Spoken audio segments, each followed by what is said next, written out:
একজন শাসক যিনি ভারতীয় উপমহাদেশে একাধিক সামরিক অভিযান পরিচালনা করে থাকেন।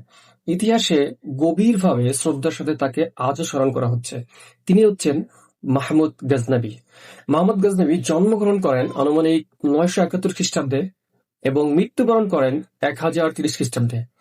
তিনি গজনবী সাম্রাজ্যের অন্যতম শাসক ছিলেন এবং প্রায় ৯৯৮ থেকে ১০৩০ সাল পর্যন্ত শাসন করেন।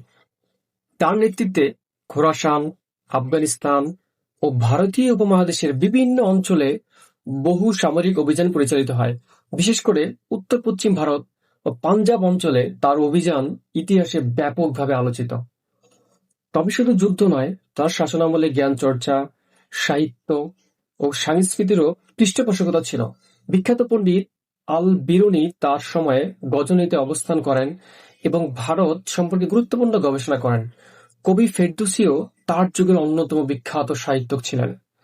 মোহাম্মদ গজনবীর জীবন আমাদের মনে করিয়ে দেয়, একজন শাসকের ইতিহাস শুধু তার যুদ্ধ দিয়ে নয়, জ্ঞান, সংস্কৃতি ও রাষ্ট্র পরিচালনায় তার অবদান দিয়েও মূল্যায়ন করতে হয়।